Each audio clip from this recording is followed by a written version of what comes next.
শুভেচ্ছা সহ আমন্ত্রণ প্রত্যেককে নিটল টাটা এটিএন সংলাপে আপনাদের সাথে আছি আমি আমিনুল মজলিস। দর্শক, আপনারা জানেন সমসাময়িক এবং জনগুরুত্বপূর্ণ বিভিন্ন বিষয় নিয়ে আমাদের আলোচনা অনুষ্ঠান। আমাদের আজকের আলোচ্য বিষয় ক্রিকেটের ভাঙাগড়া, হতাশায় মুষড়ে পড়া নাকি আলোর ইশারা। এ বিষয়ে আলাপ করবার জন্য স্টুডিওতে এই মুহূর্তে রয়েছেন সাবেক জাতীয় দলের ক্রিকেটার জনাব সানোয়ার হোসেন, এবং আমাদের সাথে স্টুডিওতে যোগ দেওয়ার কথা রয়েছে জাতীয় দলের সাবেক আরেক ক্রিকেটার জনাব জাভেদ ওমর বেলিম, এবং অনলাইনে আমাদের সাথে এই মুহূর্তে যুক্ত আছেন সিনিয়র ক্রীড়া সাংবাদিক জনাব উৎপল শুভ্র। প্রথমেই উৎপল শুভ্র, আপনাকে দিয়ে আলোচনা শুরু করছি। অনেক ধন্যবাদ, আপনি ব্যস্ততার মধ্যেও আমাদেরকে সময় দিয়েছেন। যেই আলাপটি আজকে করব, ক্রিকেটের যে ভাঙাগড়া এবং এই ভাঙাগড়ার মধ্যে আমাদের হতাশায় মুষড়ে পড়া নাকি সামনে আলোর কোনো ইশারা আছে, সেই বিষয়গুলো নিয়েই আমরা আলাপ করব। অনেক বিষয় হয়তো আসবে। প্রথমত আপনি যে বিষয়টি দিয়ে আজকে শুরু করতে পারেন সেটি হচ্ছে আজকের যে খেলাটি হলো সেটি দিয়েই যদি আমরা আজকের আলোচনা শুরু করি। এই খেলা একেবারে শেষ বল পর্যন্ত টান টান উত্তেজনা ছিল। বাংলাদেশের সাম্প্রতিক যে পারফরমেন্স, সেই জায়গায় অন্তত কিছুটা ইতিবাচক কেউ কেউ বলছেন। সার্বিকভাবে যদি সেই পর্যালোচনা দিয়েই শুরু করেন। আজকের ম্যাচ যদি বলেন, না আমি শুধু আজকের ম্যাচ না, ওভারঅল এই সিরিজটা নিয়ে যদি বলি, আমি একটু বিস্মিত হয়েছি। আমি একটা আমার নিজের ওয়েবসাইট আছে pursuber.com, আমি ওখানে যেটা লিখেছি সিরিজ রিভিউ যে 3-0 তারপরও ভালো। এটার নিচে লোকজন লেখাটা না পড়েই দু একজন গালিটালি দিচ্ছে, যেটা আমাদের অভ্যাস, যে 3-0 কিভাবে ভালো হয়। ভালো এই কারণে বলছে যে ধরেন 3 ম্যাচের সিরিজে তো 3-0 হচ্ছে খারাপ কিছু হতে পারে না। 3 ম্যাচ খেলে তো 4 ম্যাচ হারা সম্ভব না। 3-0 হচ্ছে মানে সবচেয়ে খারাপ। কিন্তু এই সিরিজ শুরুর আগে যদি অবস্থাটা দেখি, দুই দলের পারফরমেন্স বিশ্বকাপে, প্লাস বাংলাদেশ দল নিয়ে যে ভানুমতির খেলটা হলো, সেটা মিলে আমি আসলে এর চেয়ে অনেক বাজে পারফরমেন্স আশা করেছিলাম বাংলাদেশের। শুধুমাত্র জয় পরাজয় না, তো যেটা আপনি বলেন শেষ বলে আজকে খেলা গেছে, এই ম্যাচটা বাংলাদেশ জিতেও যেতে পারতো। ইভেন প্রথম ম্যাচটা 127 রান করার পর বাংলাদেশ যেভাবে ফাইট করেছে, মানে বোলিং ইউনিটটাকে বড় কৃতিত্ব দিতে চাই, সিরিজটাকে এরকম আমি যে কথাটা বলছি তারপরও ভালো। এটার কারণ হচ্ছে এটা, এবং সেই ম্যাচটাও কিন্তু একটু এদিক ওদিক হলে বাংলাদেশের একটা ভালো জয়ের সম্ভাবনা তৈরি হয়েছিল একটা সময়। যে কারণে আমি ব্যক্তিগতভাবে এই টুর্নামেন্ট, এই সিরিজের পারফরমেন্সে, অনসাইড পারফরমেন্সে আমি বরং বলবো যে আমি একটু চমকে গেছি পজিটিভ অর্থে। কারণ এইখানে আমি ভেবেছিলাম যে একদমই একতরফা ম্যাচ হবে। এটাতে অবশ্যই উইকেটের একটা বড় ভূমিকা আছে। আমরা জানি যে অস্ট্রেলিয়া নিউজিল্যান্ডের জন্য এই ধরনের স্লো উইকেট যতটা কঠিন, অস্ট্রেলিয়া নিউজিল্যান্ডের চেয়ে নিশ্চয়ই একটু বেটার উইকেট ছিল। ওইখানে যত স্পিনিং ছিল, যত বল গ্রিপ করছিল, এখানে অতটা হয়তো করে নাই। কিন্তু যেভাবে বল লো হচ্ছে, স্ট্রোক খেলা খুব কঠিন। আমরা দেখেছি যে আজকের ইনিংসটা যদি দেখেন, যে শেষ দিকে একটা ব্যাটসম্যান হায়দার আলী ছাড়া 20-এর বেশি রান কেউ করতে পারেনি যাদের 100 বেশি রান।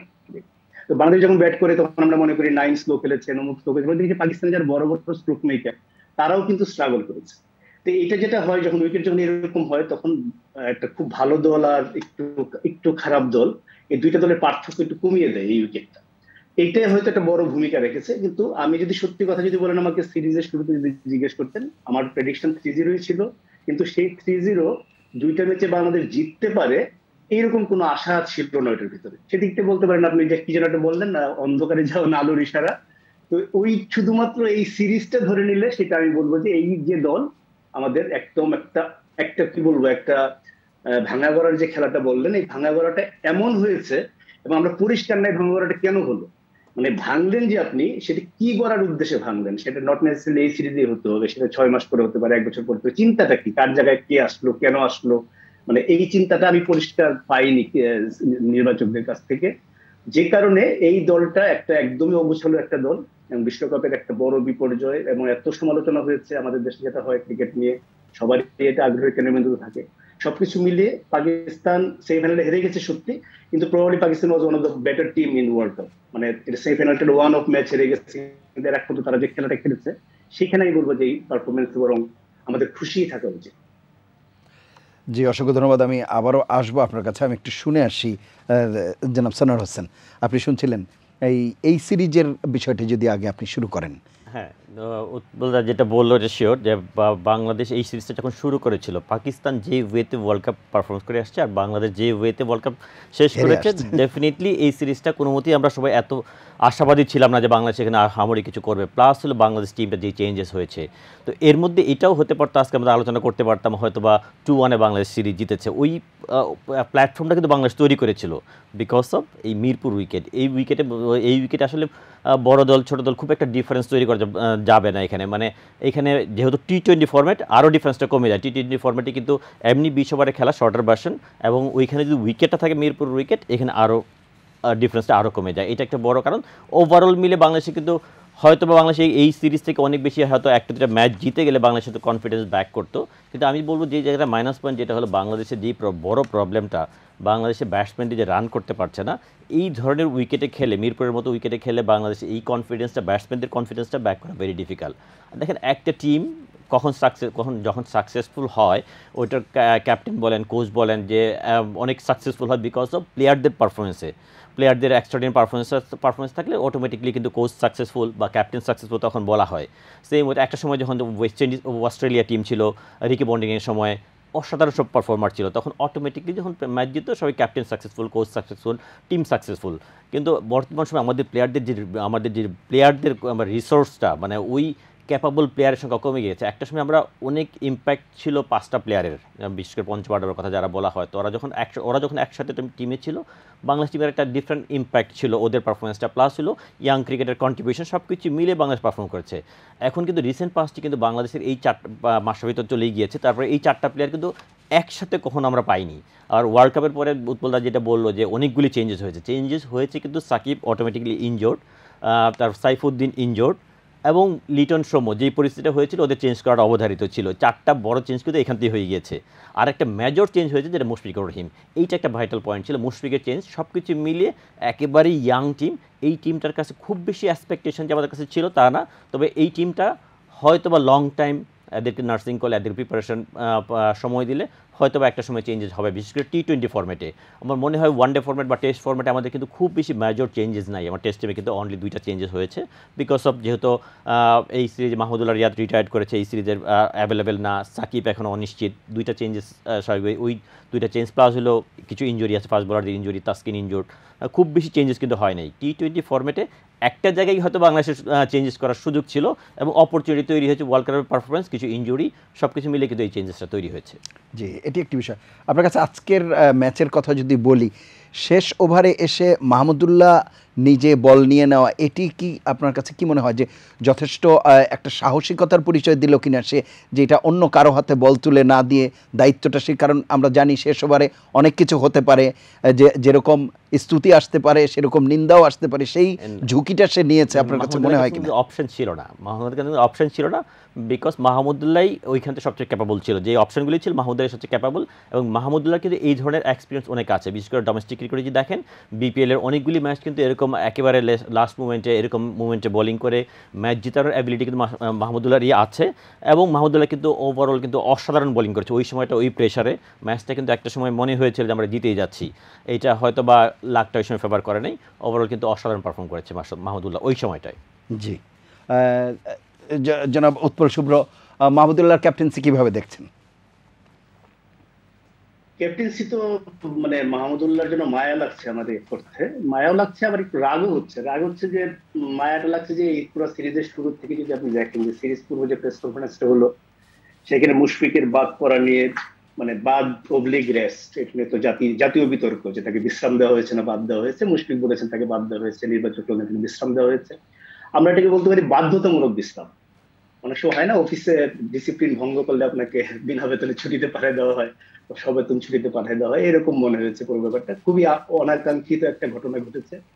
তো ওইটা নিয়ে যখন প্রশ্ন হয়েছে, মাহমুদুল্লাহ বেশ কবার বলেছেন যে এটা টিম ম্যানেজমেন্ট উত্তর দিতে পারবে। তো এইটা খুবই একটা রহস্যজনক কথা, কারণ হচ্ছে টিম ম্যানেজমেন্টে অনেক যোগ বিয়োগ হতে পারে। একটা জিনিস ক্রিকেট ইতিহাসে সবসময় কনস্ট্যান্ট থেকেছে, সেটা হচ্ছে ক্যাপ্টেন। ক্রিকেট হলো ক্যাপ্টেন্স গেম, এবং টিম ম্যানেজমেন্টে ক্যাপ্টেন মাস্ট, তারপরে কোচ থাকবে, ম্যানেজার থাকবে কি থাকবে না এটা ভেরিয়েবল, কিন্তু ক্যাপ্টেনকে ছাড়া কোনো টিম ম্যানেজমেন্ট হয়েছে আমি জানি না। কিন্তু রিয়াজের ওই কথাতে পরিষ্কার যে রিয়াজ এই টিমে ঠিক টিম ম্যানেজমেন্টের পার্ট না, মানে যারা ডিসিশন মেকার তাদের পার্ট না। এবং আজও যখন এই যেটা করা হলো সাইফকে 2টা ম্যাচে নিয়ে, যে সাইফকে আমরা কেউ টি-20 প্লেয়ার মনে করি না, সেটার প্রতি খুবই খুবই একটা আনফেয়ার একটা কাজ করা হলো, তাকে টি-20 নামিয়ে দিয়ে অপ্রস্তুত হয়ে সে আউট হলো 2টা ম্যাচেই শুরুতে। এবং তাকে সরানোর প্রক্রিয়াটাও খুবই বাজে হয়েছে, যে বাইরে থেকে হঠাৎ করে পারভেজ হোসেন ইমন, যাকে আমরা মনে করেছিলাম হয়তো যখন বড় বদল হবে তাকেই হয়তো আনা হবে, তাকে হুট করে আনা হলো এই ম্যাচে। এবং এই ম্যাচে এনে সাইডকে চিটাগাঙে পাঠিয়ে দেওয়া হলো টেস্টের প্রস্তুতির জন্য। মানে পুরো জিনিসটা একটা ইয়াং প্লেয়ারের জন্য এর চেয়ে খারাপ কিছু হতে পারে। আমি খুব সিম্বলিক ভাবে দেখতে চাই যে কত ইনসেনসিটিভ আমাদের ক্রিকেট বোর্ড এবং কত মানে চিন্তা ভাবনায় কত সমস্যা।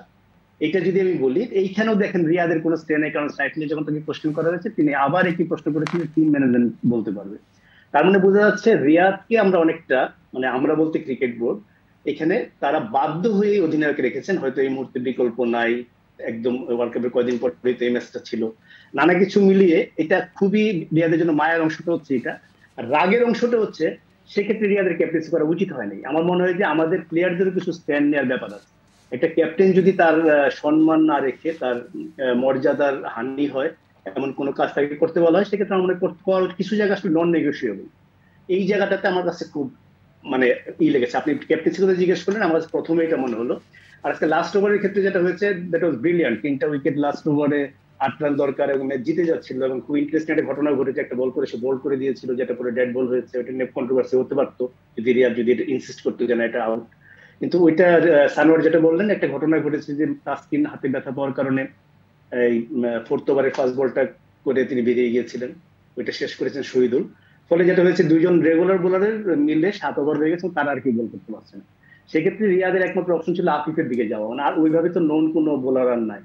তো সেক্ষেত্রে রিয়াদ ক্যাপ্টেন হিসাবে ওই দিকে বলবো যে হ্যাঁ আফিফকে দিলেও তো আমরা কিছু বলতে পারতাম না, এবং এটা তো একটা রিস্কেই যে প্রথম 2 বলে যদি 4 খেয়ে যেতেন তিনি, তখন অপশন নেই আমরা জানি। কিন্তু বাঙালি আসলে গালিগালাজ করার সময় অপশন আছে কি নাই এগুলো ভাবে না। তো সেই দিক দিয়ে আমি রিয়াদকে হ্যাটস অফ টু রিয়াদ, এবং দ্য ওয়ে হি বোল্ড এর চেয়ে ভালো ওভার করা সম্ভব ছিল না। জি, এবং ঝুঁকিটা তো তাকেই নিতে হয়েছে। জি, সেটি একটি বিষয়। আর আমরা যেহেতু এখন টি-20 নিয়েই আলাপ করছি, এখানে আমাদের যে পরিসংখ্যান আমরা দেখছি সেটি হচ্ছে টি-20তে আমাদের এখানে যে পরিসংখ্যান আছে সেটিতে আমরা দেখতে পাচ্ছি 2006 থেকে প্রথম বোধহয় টি-20 খেলা শুরু করে বাংলাদেশ। সেখানে 112টির মতো ম্যাচ খেলেছে, এটি 2-1 দিন আগের পরিসংখ্যান। 71টি ম্যাচ হলেও জয় এসেছে 41টিতে, এর মধ্যে অবশ্য পাকিস্তানের ম্যাচটি যুক্ত হয়নি। এবং সবশেষ 11টি ম্যাচ জিতেছে জিম্বাবুয়ের বিপক্ষে, ওয়েস্ট ইন্ডিজের বিরুদ্ধে 5টি, অস্ট্রেলিয়া ও শ্রীলঙ্কার বিরুদ্ধে 4টি করে। ভারত পাকিস্তানের সাথে ম্যাচে জেতার সংখ্যা খুব কমই এখানে যেটি আমরা দেখতে পাচ্ছি। এই যদি হয় অবস্থা, মানে জিম্বাবুয়ের সাথে আমাদের বেশি, মানে এই অবস্থাটির কারণটা কি? কাকে বলছেন এটা, সানোয়ারকে না আমাকে? দাদা আপনাকেই। এটার জন্য আমি দায়ী না, এটা শিওর। জি। না, টি-20তে যেটা আসলে বলি তো যে আমরা টি-20তে খুব ভালো দল না। আমার ইদানিং খুব প্রশ্ন জাগে আমরা কোন জায়গায় ভালো দল। আমরা টেস্টেও ভালো দল না, টি-20তেও ভালো দল না। ওয়ান ডেতে আমরা 2015 থেকে শুরু করে আমাদের একটা স্পেল এসেছিল যে ওয়ার্ল্ড কাপে কোয়ার্টার ফাইনাল খেলেছি, চ্যাম্পিয়ন্স ট্রফি সেমিফাইনাল খেলেছি দেশে। মানে ইনফ্যাক্ট আমি বলবো 2015টা একটা আমাদের খুব স্বর্ণালী সময় গেছে। এবং আমাদের যে 5 জনের কথা বললেন সানোয়ার, ওদের সঙ্গে মুস্তাফিজ যোগ হয়ে সৌম্য ওয়াজ এট ইস প্রাইম, সৌম্য তখন অসাধারণ খেলেছিল। সবকিছু মিলিয়ে that was our best time. কিন্তু এরপর থেকে যেটা হয় যে ওইটার পরে ঠিক আছে সবকিছু উপরে ওঠার পরে একসময় একটু নামে, কিন্তু নামার সময় তো একটা ঠেকা দেওয়ার ব্যাপার ব্যবস্থা থাকতে হয়, একটা প্ল্যান বি থাকতে হয়, এরপরে কি হবে থাকতে হয়। এরপর থেকে কিন্তু আমাদের 3টা ফরম্যাটই কিন্তু আমরা নিচের দিকে যাচ্ছি।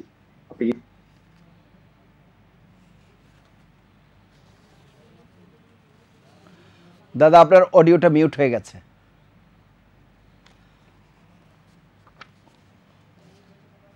দাদা আপনার অডিওটা মিউট হয়ে গেছে। উৎপল দাস শুনতে পাচ্ছেন? সম্ভবত উনি শুনতে পাচ্ছেন না। আপনি কি শুনতে পাচ্ছেন? জি, আপনার অডিওটা মিউট হয়ে গিয়েছিল। জি জি, শুনতে পাচ্ছি। আমি কতটুকু শুনেছেন এটা বুঝতে পারছি না। আমি যেটা বলছিলাম যে বাংলাদেশ টেস্টেও তো আসলে খুব ভালো দল না, ওয়ান ডে তো আমি এখন খুব একটা ভরসা পাই না। পুরো দলটাই খুব এলোমেলো এবং এটা 2014-র সঙ্গে কিছুটা মিল আছে। 2014 বাংলাদেশ ক্রিকেট এরকম একটা অবস্থায় গিয়ে পরে আবার একটা উত্তরণ ঘটেছিল, যেটা বলছিলাম 2015 ভালোর কথা। আর টি-20 ওভারঅল টি-20 খেলাটা, যদিও আমরা মাঝখানে 2015-16 যদি বলেন আমরা এশিয়া কাপের ফাইনাল খেলেছিলাম ঢাকায়, এরকম টি-20 কিছু আপনার অনেক কিছু পারফরমেন্স ছিল তখন। নিদাহাস ট্রফিতে আমরা হেরে গেছি শ্রীলঙ্কায় গিয়ে, শ্রীলঙ্কাকে 2বার হারিয়ে ফাইনাল খেলেছিলাম। ওইটাও কিন্তু সেই সময়টাই, ওই 15-16 ওই সময় যে সময়ের কথা বলছি। তো গত কিছুদিন ধরে যেটা অস্ট্রেলিয়া নিউজিল্যান্ডে খেলার পরে যেটা হয়েছিল যে বাংলাদেশ 10টা ম্যাচের মধ্যে 7টা জিতেছিল, তাই না? 4টা আর 3টা, 7টা ম্যাচ জিতেছিল। তো সেটা যতই উইকেট যেরকমই থাকুক, সিরিজ শুরু হওয়ার আগে যদি আমাকে কেউ বলতো, নিউজিল্যান্ড শুরু হওয়ার আগে ন্যাচারালি আমি সিরিজ জয়ের আশা করেছিলাম, যেহেতু অস্ট্রেলিয়াকে হারিয়েছে আগের মাসে। অস্ট্রেলিয়ার টিম নিউজিল্যান্ডের চেয়ে অনেক স্ট্রঙ্গার ছিল, নিউজিল্যান্ডের ওয়ার্ল্ড কাপের কোনো টিম প্লেয়ারই আসে নাই। কিন্তু তারপরেও অস্ট্রেলিয়া সিরিজের আগেও কিন্তু আমরা বুকে হাত দিয়ে বলতে পারতাম না যে আমরা সিরিজ জিতবো। এই ব্যতিক্রম বাদ দিলে, যে অস্ট্রেলিয়া নিউজিল্যান্ডের ব্যতিক্রম বাদ দিলে, টি-20-তে বাংলাদেশ আসলে সেই অর্থে কখনোই খুব সময় জাগানো দল ছিল না। ইভেন আপনি যদি বিশ্বকাপের কথা যদি ধরেন, আপনি সেই মানে তাহলে বিশ্বকাপে আমাদের প্রত্যাশাটা কেন এত বেশি ছিল? আপনি বলছেন ভালো দল ছিল না। বিশ্বকাপের প্রত্যাশা ছিল কিছুটা হয়তো অস্ট্রেলিয়া নিউজিল্যান্ড দেশে আপনি জিতে খেলেছেন, উইকেট যাই হোক। আরেকটা জিনিস যখন হচ্ছিল, যখন উইকেট নিয়ে অনেক আলোচনা হচ্ছিল, তো আমি একটা কথা বলি, তার মানে কি এক্সাক্ট পিকচারটা আমাদের সামনে তুলে ধরা হয় নাই, বা আমাদের সামনে যে পিকচারটা ছিল সেটা অনেকটাই কৃত্রিম? সেটাই পুরো নাই। ওয়ার্ল্ড কাপে বাংলাদেশ দল বলে গেছে তারা সেমিফাইনাল খেলতে চায়, এরকম একটা লক্ষ্যের কথা বলে গেছে। যে আপনি অনেক কথা, সাকিব অনেক কথা বলেছে, স্বপ্ন দেখলে আপনি স্বপ্নের কথা বলবেন না কেন, এসব স্বপ্ন চেঞ্জ করবে না, সেগুলো অন্য কথা। কিন্তু একটা দল যখন যাবে বাংলাদেশ এত বছর টেস্ট খেলার পরে 7টা ওয়ার্ল্ড কাপে, 7ম ওয়ার্ল্ড কাপে যখন তারা যাবে, তারা একটা বড় স্বপ্ন দেখতেই পারে। কিন্তু অস্ট্রেলিয়া নিউজিল্যান্ডের ক্ষেত্রে জয়ের কারণে, জয় একটা টনিক, জয় একটা আত্মবিশ্বাস দেয়, ওইটা একটা কাজ করবে মনে হয়েছিল। আরেকটা জিনিস কাজ করেছিল, যেটা অস্ট্রেলিয়া সিরিজের সময় আমি বারবার বলেছি, যে এইবারে ওয়ার্ল্ড কাপের উইকেট যদি আপনি দেখেন, ওয়ার্ল্ড কাপের উইকেট কিন্তু একেবারে এরকম 180, 90, 200 উইকেট হয় নাই। এখানে উইকেটও কিন্তু অনেক ভেরিয়েবল ছিল। আবুধাবিতে কিছু উইকেট ফার্স্ট ছিল, আবার কিছু উইকেট আবার ঢাকার মিরপুরের মতো উইকেটও অতটা না হলেও কাছাকাছি উইকেট কিন্তু আমরা দেখেছি। কাজে সবাই যে একেবারে অস্ট্রেলিয়া নিউজিল্যান্ডের সঙ্গে আমরা ওইরকম খেলেছিলাম বলে আগস্ট সেপ্টেম্বরে, তারপরে অক্টোবর নভেম্বর 1.5 মাস 2 মাস পরে গিয়ে ওইটার যে হিসেবে আমরা হেরে গেছি, এটা আমি পুরোপুরি একমত না।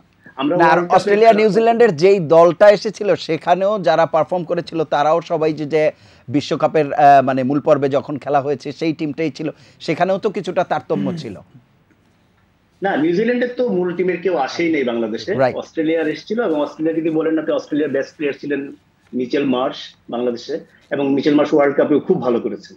তো সেটা আমি যেটা বলছি যে 1.5 মাস পরে, ঠিক আছে, ওইটা একটা আইডিয়াল প্রিপারেশন হতো যদি আমরা অন্তত নিউজিল্যান্ড সিরিজটা একটু ট্রু উইকেটে খেলতে পারতাম।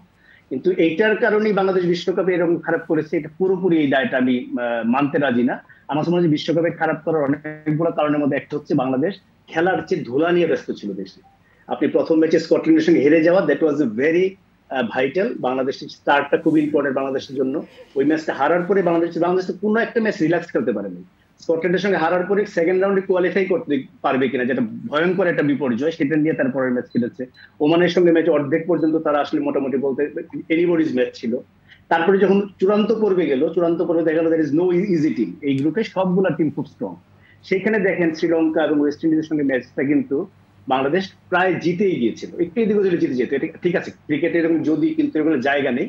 কিন্তু এই ম্যাচটাই হয়তো আরো 10 বার হলে বাংলাদেশ হয়তো 3 বার জিত, এটা জিতলেই হয়তো কিন্তু আমরা এতটা খারাপ বলতাম না। কিন্তু পুরোটা মিলিয়ে এই যে বাইরে বোর্ডের কথাবার্তা, প্লেয়ারদের প্রেস কনফারেন্সের কথাবার্তা, সবকিছু মিলিয়ে সোশ্যাল মিডিয়া তো সব জায়গায় থাকে, আমাদের দেশে বেশি, এবং আমাদের প্লেয়াররা আমার মনে হয় খুব বেশি আক্রান্ত হয়। এদের একটা পথ খুঁজে বের করতে হবে যে বাইরের দুনিয়া থেকে কিভাবে নিজেদের চারপাশে একটা বর্ম তৈরি করে আমাদের নিজেদের জগৎ থাকতে হবে। এটার জন্য টিমের ভিতরে লিডারশিপটা খুব ইম্পর্টেন্ট, ক্যাপ্টেন, কোচ এবং এনভায়রনমেন্টটা তৈরি করা, যে তোমরা তোমাদের কাজটা করতেছো, বাইরে অনেক কিছু হবে। এটা নিয়মই। বাংলাদেশে একটা ম্যাচ জিতলে ভাই সঙ্গে সঙ্গে প্রেসিডেন্ট, প্রধানমন্ত্রী অভিনন্দন দিয়ে দেয়, এটা কি কথা? একটা ক্রিকেট ম্যাচ জিতছে বাংলাদেশ, ওয়ার্ল্ড কাপ জিতলে ঠিক আছে, একটা সাধারণ ম্যাচ জিতলে দেখা যায় প্রধানমন্ত্রী, ক্রীড়ামন্ত্রী, রাষ্ট্রপতি কে কার আগে অভিনন্দন দেবে। তো সেটা যদি হয় তাহলে তো হারলে পরে কি ঘটনা ঘটবে, তখন এই কোনো কিছু কেউ মানবে না, মনে হবে যে ক্রিকেট খেলাটা খুব সহজ, নামলে জিতা যায়। কাজে বাংলাদেশ সবকিছুই বাড়াবাড়ি, এটা অ্যাকসেপ্ট করে নিয়ে এখন প্লেয়ারদের নিজেদের পথ বাই করে নিতে হবে কিভাবে তারা তাদের কাজটা করবে। জনাব জাভেদ ওমর বেলিম, প্রথমে আপনি আজকের যে ম্যাচটি বাংলাদেশ পাকিস্তানের, এবং আমরা বলছিলাম যে একেবারে শেষ বল পর্যন্ত যে উত্তেজনা, সেই ম্যাচটি সম্পর্কে এবং এই টি-20 সিরিজটা সম্পর্কেই যদি একটু আলোকপাত করেন। টি-20 শুরু হওয়ার আগে তো মানে বাংলাদেশের বিশ্বাসের জায়গায় কোনো জায়গায় ছিল না, যে মানে টোটাল মানে আমরা না যারা ক্রিকেট দল বলেন বা যারা দল করেছেন দে অলসো কনফিউজ কে আমরা কি দল দিব বা কি করব। ধরেন যদি প্রথমে আমি সাইফের কথা বলি, তাকে আমরা রেডি করছিলাম টেস্টের জন্য, তো ওই জায়গায় তাকে আমরা টি-20 এসে খেলায় দিলাম, যেহেতু আমার কাছে মনে হয় যে তারা অবশ্যই তাদের সাধ্যের মধ্যে খেলতে পারেন, লিটন হোক বা সৌম্য সরকার হোক। তো ওই একটা জায়গায় এত সমালোচনা এত আলোচনা, তারা ওই জন্য ওই দুজনকে বাদ দিয়ে দিয়েছে। ঠিক আছে, তারা পারফরমেন্সে বাদ পড়তেই পারে, কিন্তু আপনি আমার কথা হচ্ছে আজও কি সাহেব জানতেন যে আমি ওয়ার্ল্ড কাপের মাঝখানে কি আমি টি-20 জন্য রেডি হচ্ছি মেন্টাল? তারা তো এনসিএল খেলছিলেন বা সেম আজকে ইমন হয়তো খেলেননি, ওনাকে ওই জায়গাটা নেওয়া হয়েছে। তো ওই একটা জায়গায় আমি কনফিউজ টোটাল। কিন্তু তারপরেও প্রথম ম্যাচ বাংলাদেশ যেভাবে খেলেছে, ঠিক আছে, প্রফেশনাল লেভেলে কিন্তু আপনার হার কিন্তু হারি, হয়তো আবেগের জন্য বলি অল্প দিন জিততে পারেনি বা জিততে পারতেও বাংলাদেশ ভালো খেলেছে। প্রফেশনাল লেভেলে এগুলো it's not counted. End of the day আপনি জয়লাভ করছেন, এটা ইম্পর্টেন্ট। যেমন একটা স্ট্রাইকারের জন্য গোল ইম্পর্টেন্ট, কত ভালো খেলে ইম্পর্টেন্ট, গোল করলেই হি সুপারস্টার। তো ওরকম একটা জায়গায় বাংলাদেশ ওই ম্যাচটা জয়লাভ করতো, তাহলে এই সিরিজটা একটু ডিফারেন্ট হতে পারতো। প্রতিটা স্পেশালি যখন একটা দল এই টাইপের তলানিতে চলে যায়, তখন একটা উইন বা একটা ব্যাটসম্যান যখন রান না করে 4-5টা ইনিংস রান, তখন একটা ভালো ইনিংস বা একটা স্পার্কার সুবিধা হয় তার ফর্মে আসার জন্য। তো সেম একটা সুযোগ আসছিল, সেটা বাংলাদেশ কাজে লাগাতে পারে নাই। অবশ্যই পাকিস্তানের ক্রেডিট দিব, লাস্টে 11.5-12 করে সাদাপ আর আরেকজন যে নামটা ভুলে গেলাম, নওয়াজ। তো ওই জায়গায় তারা গুড ফিনিশিং দিয়ে শেষ করেছেন। সেকেন্ড তো আমরা আউটলেট হেরে গেছি, আজকে সেম। কিন্তু আজকে কিন্তু কখনো বাংলাদেশ জিতার জন্য মনে নেই খেলেছে। যেমন প্রথম ম্যাচে যখন সুযোগ আসছিল বাংলাদেশ কিন্তু ডেসপারেট মনে হচ্ছে যে জিততে পারি আমরা, ওই একটা বিশ্বাস ছিল। কিন্তু আজকে হয়তো ম্যাচটা ক্লোজ গিয়েছে, কিন্তু কখনো মনে হয় না যে বাংলাদেশ জিততে পারে। ওই একটা মোমেন্টাম। তাতে যাই হোক, আমি বলছি যে বাংলাদেশ ওয়ার্ল্ড কাপে ভালো খেলেনি, এটা ভালো খেলেনি, কিন্তু সবাই বলছে এর দোষ ওর দোষ, এত ফিঙ্গারপ্রিন্ট না করে আমরা যারা গণমাধ্যমে কথা বলি ফাইন, কিন্তু যারা কাছের সারাউন্ডিং ক্যাপ্টেন হোক, কোচ হোক, আপনার সামনে দুটো টেস্ট, আপনি রাতোরাত আপনার স্ট্রাকচার চেঞ্জ করতে পারবেন না, আপনি রাতোরাত আপনার একটা প্লেয়ারকে টেন্ডুলকার বানাতে পারবেন না। তো এই জন্য যতটুক ওরা হচ্ছে সিলেক্টর হোক বা বোর্ড প্রেসিডেন্ট হোক, যেই হোক, যে এই টেস্টটা আমরা খেলবো, পজিটিভ ফ্রেম নিয়ে যাওয়া উচিত। হ্যাঁ, আমরা পাকিস্তান সিরিজটা আউটলেট হারলাম 3-0, টি-20টা ওয়ার্ল্ড কাপে ভালো খেলি নাই, ফাইন। কিন্তু হ্যাঁ, আমি জানি যে হয়তো আমার এই কথা অনেকগুলো কি আমরা এবার এত সহজে কেন মেনে নিচ্ছি, মানছি না। এটা হচ্ছে আপনার নেক্সট পজিটিভ, আপনি কিভাবে যাবেন। তা আমার কাছে উইচ ইজ ভেরি ইম্পর্টেন্ট, যারা সারাউন্ডিং আছে তারা মোটিভেট করে এই টেস্ট ম্যাচটা ভালো করে আসবো আপনার কাছে। আমি একজন দর্শক আছেন না, সম্ভবত আমাদের একটা ফোন নিতে হবে। প্রিয় দর্শক, নাম বলে প্রশ্ন করুন। হ্যালো, আসসালামু আলাইকুম। ওয়ালাইকুম আসসালাম। কে বলছেন, কোত্থেকে বলছেন? আমি ঢাকার লালবাগ থেকে মোহাম্মদ এতন হক সুমন বলছিলাম। জি, আপনার প্রশ্ন এবং মতামতটি করুন।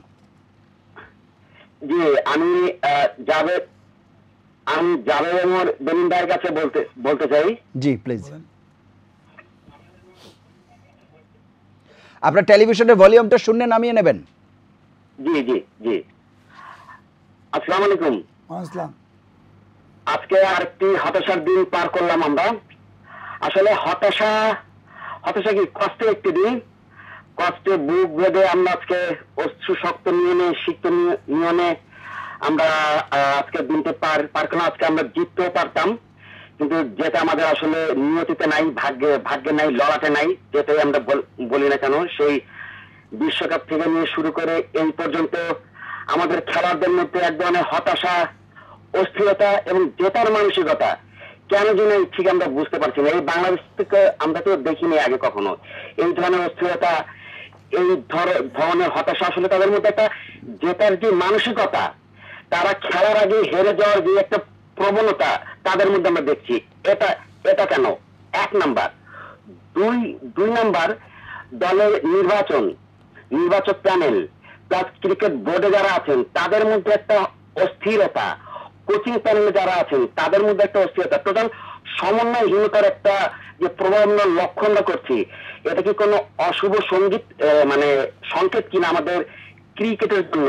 এটা আমার কোশ্চেন। আরেকটা কোশ্চেন উইকেট নিয়ে, যে এই ধরনের উইকেটে খেলে বাংলাদেশ ক্রিকেট কত দূর আছে এগোবে এটা, আর আমাদের ক্রিকেটারদের কি কাউন্সিলিং এর কোনো ব্যবস্থা করা যায় কিনা? অসংখ্য ধন্যবাদ অসংখ্য ধন্যবাদ। দর্শক আপনি থাকুন আমাদের সঙ্গে, আশা করি জাভেদ উমর বেলিম আপনি যদি শুরু করেন, এরপরে আমরা হয়তো অন্যান্য আলোচনা। যখন একটা টিম যখন খারাপ খেলে তখন কিন্তু এটা বডি ল্যাঙ্গুয়েজ অটো হয়ে যায়। তো এর সবচেয়ে বড় টনিক হচ্ছে একটা ম্যাচ জিতা, যেটা আমরা করতে পারিনি। আর শর্টকাটে বলি, দ্বিতীয় প্রশ্ন হচ্ছে টিম। হ্যাঁ, আমার কাছে মনে হয় ইন দ্য ফিল্ড প্লেয়াররা প্যানিক হয়ে যায় যখন পারফর্ম না করে, কিন্তু অফ দ্য ফিল্ডও খুব ইম্পর্টেন্ট। যারা সিলেক্টর বলেন বা কোচেস বলেন, টিম ম্যানেজমেন্ট যারা আছেন, তারা যাতে অস্থির না হয়। কেন হয়তো ও খারাপ করছে, ওকে স্কোয়াড থেকে বাদ দিয়েছে, ও ভালো করছে না, ওকে আপনি একদমই পজিশনে রাখছেন না, ওই টাইপে ওরা যাতে অস্থির না হয়। আর উইকেটের কথা অবশ্যই ভেরি ভেরি ইম্পর্টেন্ট কোশ্চেন, কি আমরা বরাবরই আমাদের হোম ক্রিকেটে ভালো খেলি, আমরা এভে থেকে স্ট্রাগলিং করি। তাহলে হোম ক্রিকেটে ভালো খেলি, বিদেশি টিম আসলে ফাইন, যদি এই টাইপের স্লো উইকেটে আমরা জয়লাভ করি, ব্যাকফায়ার না করলে হয়। বাট আমাদের যে লোকাল ক্রিকেট হয়, ওই জায়গাটায় আপনি কতটুকু ইম্পর্টেন্ট দিচ্ছেন quality cricket and quality wicket. অবশ্যই অনেক চেষ্টা করছে হয়তো ক্রিকেট বোর্ড, NCL BCL করছে, বাট স্টিল আমি মনে করি not up to the mark. আর যে সাইকিস্টের কথা বলছেন, অবশ্যই বাংলাদেশ সাইকিস্ট অ্যাপয়েন্টমেন্ট করেন। সবচেয়ে ইম্পর্টেন্ট হবে প্লেয়ার যদি নিজেকে বুস্ট না করতে পারে বা ওই জিনিসটা গ্রহণ করে এক্সিট না করতে পারে, যতই বড় কোচ আসুক, কারণ টপ লেভেলে আপনার নিজের উপর ডিপেন্ড, কারণ স্কুল ক্রিকেট না বা আন্ডার-19 না যে কোনো মোটিভেট করবে। হ্যাঁ, মোটিভেট করবে, কিন্তু এরা যারা বাঞ্চ অফ প্লেয়ার আছে, কিছু প্লেয়ার যদি বাদ দেয় একদমই নতুন মুখ, আদারওয়াইজ তারা very much experience, very much proven player, হয়তো দলগতভাবে ভালো খেলতে পারছেন না। ওই যে বললাম যে কয়েকটা উইন খুব ইম্পর্টেন্ট, আমরা কনসিস্টেন্ট হেরে যাচ্ছি। তো ওই একটা জায়গায় আমার মনে হয় একটা উইন হলে মেবি সিনারিও চেঞ্জ হয়ে যাবে ইনশাল্লাহ। বাট ইন ফিউচার ক্রিকেট উইকেটের কথা বলছে অবশ্যই, কারণ আমাদের ইন্টারন্যাশনালে আসি, ওই উইকেটের সঙ্গে অনেক পার্থক্য হয়ে যায়। সানোয়ার ভাই, যদি দর্শকের প্রশ্নের বিষয়ে আপনি কিছু বলেন। আমি দর্শকের প্রশ্ন তো দাবিতে অনেক কিছু কভার করেছে। যে জিনিসটা হলো যে বাংলাদেশ আসলে T20 ফরম্যাটে আমরা কতটুকু স্ট্রং টিম, এটা আসলে বাস্তবতার রিয়েলিটি। আমরা ওয়ার্ল্ড ক্রিকেটে T20 আমরা এখন অনেক পিছিয়ে আছি। যদিও আমাদের ওয়ার্ল্ড কাপে যাওয়ার আগে অস্ট্রেলিয়া এবং নিউজিল্যান্ড এই দুইটা সিরিজ আমাদেরকে হয়তো প্লেয়ারদের বলে এ যাবত আমাদের একটা শতক আছে, সেটা হচ্ছে ওমানের বিরুদ্ধে সম্ভবত এবং তামিম ইকবালের, এবং দ্বিতীয় সর্বোচ্চ তামিম ইকবালের। বিকজ যখন ওয়ার্ল্ড কাপে যাওয়ার আগে দুইটা অস্ট্রেলিয়া এবং নিউজিল্যান্ড এই দুইটা সিরিজ হয়তো জেতার পরে প্লেয়ারদের বলেন, সমর্থকদের বলেন, এক্সপেকটেশনটা অনেক বেড়ে গিয়েছিল। কিন্তু রিয়েলিটি হলো T20 ফরম্যাটে আমরা এখনও অনেক পিছিয়ে, যেই কারণে হয়তো বা আমাদের ইন্টারন্যাশনাল ক্রিকেটে আপনি ম্যাচ জিততে হলে আপনার যদি কিছু কিছু প্লেয়ার থাকতেই হবে যাদের ব্যাটিং স্ট্রাইক রেট হলো 130, 140, 150, অ্যাটলিস্ট 3-4টা প্লেয়ার যদি আপনার এই স্ট্রাইক রেটে ব্যাটিং না থাকে, ইন্টারন্যাশনাল ফরম্যাটে ট্রু উইকেটে, বিশেষ করে ট্রু উইকেটে যখন একটু ব্যাটিং উইকেট থাকবে, যখন 160, 170, 180 এরকম রান চেজ করতে হবে বা এইরকম রান করতে হবে, তখন কিন্তু আপনাকে ওই ধরনের স্ট্রাইক রেট ব্যাটিং, এই জায়গায় আমাদের গ্যাপ আছে। এইটা ওভারনাইট চেঞ্জ করার কোনো ওয়ে নাই। আমরা হয়তো ক্রিকেটটা আসলে মানে আমরা শর্টকাট অনেক কিছু চিন্তা করি, শর্টকাট হয়তো আমাদের রেজাল্টের চিন্তা করছি, এটা কোনো ফর্মেটে আমাদের সম্ভব না। আমরা কিন্তু ওভারঅল যদি বাংলাদেশ ক্রিকেটটাই চিন্তা করি, আমরা কিন্তু এখন পর্যন্ত একমাত্র ওয়ানডে ফর্মেটে আমাদের হয়তো একটা ডিসেন্ট পারফরমেন্স আছে, বাকি সব টেস্টেও দেখেন, টেস্টেও কিন্তু আমরা কিন্তু এরপরে টেস্ট সিরিজ শুরু হবে, এখানেও কিন্তু আমাদের ডিফিকাল্ট টাইম যাবে। পাকিস্তান টিমের যে বোলিং ইউনিট, এখানেও কিন্তু টাফ টাইম যাবে। এইটার আমরা কিন্তু এরকম টাফ টাইম কিন্তু আমরা যখন অ্যাওয়েতে গিয়েছি, পাকিস্তানে গিয়েছিলাম যখন টেস্ট সিরিজ খেলতে, বা পিঙ্ক বলে যখন ইন্ডিয়ায় গিয়েছিলাম, তখন আমরা এই ধরনের প্রবলেম ফেস করেছি, যে ফাস্ট বোলিংয়ের এগেন্সে, বাউন্সের এগেন্সে আমাদের যে প্রবলেমগুলি ওই সময় দেখা গেছে। কিন্তু আমরা কিন্তু ওই সময় আবার চিন্তা করেছিলাম, আবার একটা সার্টেন টাইম পিরিয়ডে আমরা আরেকটা হয়তো সহজ ম্যাচ বা সহজ সিরিজ জিতার পরে ভুলে গিয়েছি। আমার মনে হয় এই জায়গাগুলো আমাদের নজর দিতে হবে, আমাদের প্রবলেমগুলি ফাইন্ড আউট করতে হবে। যেটা বলছিল যে অ্যাজ এ ইউনিট হিসাবে, অ্যাজ এ টিম হিসাবে বোর্ড কেউ আমাদের অনেক কিছু প্রবলেম আইডেন্টিফাই হয়েছে, যেরকম হয়তো বোর্ডের সাথে কোচের সাথে ক্যাপ্টেন, প্লেয়ার, অনেক কিছু ইন্টারনাল অনেক প্রবলেম কিন্তু আমরা দেখা দিয়েছি। এইগুলি ওভারকাম করা সবচেয়ে বেশি জরুরি। আপনি যখন একটা ফ্যামিলিতে যে ইন্টারনাল প্রবলেম থাকবে, তখন এটা রান করা ভেরি ডিফিকাল্ট। সবার আগে আমার মনে হয় এই প্রবলেমগুলো ওভারকাম করতে হবে। কোচের সাথে ক্যাপ্টেনের দূরত্ব আছে, সিলেক্টরের সাথে দূরত্ব আছে, এইগুলি তো যদি থাকে, যতদিন পর্যন্ত এইগুলি ওভারকাম করতে না পারবো এবং লং টাইম প্ল্যান না করতে পারবো, যে এই প্রবলেমগুলো আইডেন্টিফাই হয়েছে, প্রপার প্ল্যানের মধ্যে ডোমেস্টিক ক্রিকেট থেকে আমাদের আমি আসবো আপনার কাছে। আমি একটু উৎপল শুভ্র দাদার কাছে যাব। জনাব উৎপল শুভ্র, আপনি শুনছিলেন একটি বিষয়, জনাব সানোয়ার হোসেনও বলছিলেন অনুষ্ঠানের প্রথম পর্বে, যে যেই 5 জন ক্রিকেটের কথা আমরা বলি, তাদের উপর নির্ভরশীলতার কথা বলি। আমাদের একটা পরিসংখ্যান আছে, আমি একটু দিয়েই দর্শকদের সুবিধার্থে কথাটি বলতে সুবিধা হবে। সেটি হচ্ছে যে এই 5 জন একত্রে 111টি ম্যাচে নেমেছে এবং তার মধ্যে 54টি জিতেছে, 53টি হেরেছে, ফলাফল হয়নি 4টি। আর ঠিক আগের পেছনের দিকের যদি ম্যাচ দেখি, যে এই 5 জন ছাড়া 218টি ম্যাচ খেলে জয় পেয়েছে 40টিতে, হেরেছে 171টি ম্যাচে। আমার প্রশ্ন হচ্ছে, এই 5 জনের উপর ভরসা করার কথা বলা হচ্ছে ঠিকই, কিন্তু পাইপলাইনে প্লেয়ারের কথা, যে একটা বিকল্প তো তৈরি হওয়ার কথা ছিল, সেই জায়গায় কোনো না কোনো সময় তো তাদেরকে অবশ্যই অবসরে যেতে হবে। সেই জায়গাগুলোকে আমাদের বোর্ড বা যারা ব্যবস্থাপনায় ছিল সেই চিন্তা কতটা ছিল? সেই চিন্তা মুখে মুখে হয়তো ছিল, বাস্তবে থাকলে তো আপনি বিকল্প দেখতেই পেতেন। আমাদের পাইপলাইন শব্দটা বোধহয় আর কোনো দেশের ক্রিকেটে এত উচ্চারিত হয় না। আমরা তো প্রায় শুনি আমাদের পাইপলাইনে নাকি প্রচুর প্লেয়ার, সেই প্লেয়ার গুলা কোথায় সেটা আবার খুঁজে পাই না। তো 5 জন প্লেয়ারের কথা যেটা বললেন, দেখেন আপনি ওয়ার্ল্ড ক্রিকেটের স্ট্যান্ডার্ড এই 5 জন কিন্তু এমন কিছু না। সাকিব হয়তো অলরাউন্ডার হিসেবে 1 নম্বর হয়েছেন, সেটা একটা অবশ্যই রিমার্কেবল ব্যাপার। এর বাইরে কিন্তু তামিম কি ওয়ার্ল্ডের বেস্ট 5 জন ওপেনারের মধ্যে আছেন, মাশরাফি কি ওয়ার্ল্ডের বেস্ট 5 জন বোলারের মধ্যে এসেছিলেন, মুশফিক কি ওয়ার্ল্ডের বেস্ট 5 জন 6 জন ব্যাটসম্যানের মধ্যে আছেন। আমাদের স্ট্যান্ডার্ডে তারা আমাদের জন্য অনেক কিছু দিয়েছেন। আমি তাদেরকে ছোট করে বলছি না, আমি বলছি যে আমাদের স্ট্যান্ডার্ডে তারা দিয়েছেন। সেটা আপনি যে পরিসংখ্যানটা দিলেন, কিন্তু দুইটা ব্যাপার আছে, যে এর আগে যারা খেলেছেন, ধরেন এই জাভেদ ওরা একই বেসমেট, বা তাদের আগে যারা খেলেছেন, সবকিছু কিন্তু একটা বিল্ডিং এর যখন নিচে হয়, ফাউন্ডেশনটা থাকে মাটির নিচে, ওটা দেখা যায় না। আপনার যখন উপর সুরম্য বিল্ডিং হয়ে দেখা যাচ্ছে সবার উপরে আপনার একটা চিলে কোঠা বানানোর জন্য সবচেয়ে সুন্দর, তো চিলে কোঠা কিন্তু দাঁড়িয়ে আছে অনেকগুলো ভিত্তির উপরে। আজকে ওরা যখন এসছে তখন অলরেডি বাংলাদেশের ক্রিকেটের একটা লম্বা সময় পার হয়ে গেছে, অনেকগুলো কষ্টের সময় এরা পার করে এসছে আগে যারা প্লেয়াররা ছিল। এবং তারপরে একটা সময় এটা খুব স্বাভাবিক ছিল, যদি আপনি ওয়ানডে ইন্টারন্যাশনাল বলেন, সেই 86 থেকে আমরা খেলা শুরু করেছি, ঠিক আছে, তখন বছরে হয়তো একটা দুইটা খেলতাম। এটা লম্বা সময় করে কিন্তু এটা এক্সপেক্টেড ছিল যে একটা সময় একটা দল এরকম পরিস্থিতিতে যাবে। এবং আমাদের কপাল ভালো বলবো যে এটা এই ধরনের প্লেয়ার তো সবসময়, ট্যালেন্ট কিন্তু সবসময় একদম আপনি চাইলেই সাকিব, আপনি চাইলেই আর এটা তৈরি করতে পারবেন না, এটা অনেকদিন পরে পরে হয়তো আসে। কিন্তু আপনার যেটা কাজ, সেটা হচ্ছে ক্রিকেট বোর্ড থেকে এমন একটা পরিবেশ তৈরি করা, যদি ওই ধরনের ট্যালেন্টটা থাকে সেটা কোনোভাবে ফসকে না যায়, ওই ট্যালেন্টটা যেন পরিপূর্ণভাবে বিকশিত হয়। ওই জায়গাটাই মনে করি বড় একটা ঘাটতির জায়গা আছে, যে কারণে আমরা আজকে এই হাউতাসটা করছি। এমনিতে যে কোনো দলের দিকে যদি আপনি তাকান, যে কোনো দলের যখন একটা এস্টাবলিশ প্লেয়াররা সরে যায়, তাদের রিপ্লেস করা সহজ হয় না। রিপ্লেসমেন্ট জিনিসটা কি? সাকিব খেলছে আজকে 2006 সাল থেকে, তামিম খেলছে 2007 সাল থেকে, মাশরাফি ধরেন এখন নাই বললাম না, মুশফিক খেলছে 2005 টেস্ট ডেবে। তো আপনি তো ওদের এই যে 21 বছরের প্রায় 16 বছরের এক্সপিরিয়েন্স, 15 বছরের এক্সপিরিয়েন্স, এই এক্সপিরিয়েন্সটা রিপ্লেস করতে পারবেন না। এই 15 বছরের এক্সপিরিয়েন্স তো 15 বছর খেলার পরেই হবে। আপনি যেটা করেন যে পটেনশিয়ালি ওরা কি শুরুর দিকে এরকম ছিল, ওরা হয়তো আরেকটু আগে ডেভেলপ করেছে, 2 বছর 3 বছর 4 বছরের মাথায় হয়তো দলের একটা ভরসা হয়েছে, কিন্তু শুরুর দিকে তারাও তো স্ট্রাগল করেছে। কিন্তু এই স্ট্রাগল যারা আছে তাদের ছায়ার ভিতরে তারা একটু বড় হওয়ার সুযোগ পেয়েছিল। আমাদের এই পুরো কালচারের মধ্যে একটা বড় প্রবলেম আছে। ধরুন আমরা যে এই সিরিজের কথা যে আমরা আলাপ করছিলাম, আপনি একটা ইয়াং প্লেয়ারকে কখন নামাবেন, কোথায় নামাবেন, এটাও খুব ইম্পর্টেন্ট। যে আপনি আজকে সাইফ, আমি আই হোপ যে সেই ধাক্কাটা কাটিয়ে উঠুক, এটা তো তার কোনো দোষ নাই, কিন্তু তাকে যে আপনি ধাক্কাটা দিলেন, এই ধাক্কাটা তার সে টেস্টে এখন পর্যন্ত এমন কোনো পারফর্ম করতে পারেন নাই। কিন্তু আমরা সবাই ধরে নিয়েছি সে টেস্ট মেটেরিয়াল, এবং তার চলনে বলনে আচার আচরণে ব্যাটিং এর ধরনের টেস্ট ম্যাচেস আছে। সেটাও দেখা গেল আমরা এই টি-20 কারণে এফেক্টেড হয়ে গেল। এখন আছে সাইফ টেস্টে খারাপ করলো, বাদ পড়ে গেল, কদিন পরে সাইফ হাসান কেউ ভুলে যাবে, এইভাবে কিন্তু অনেক জিনিস নষ্ট হয়।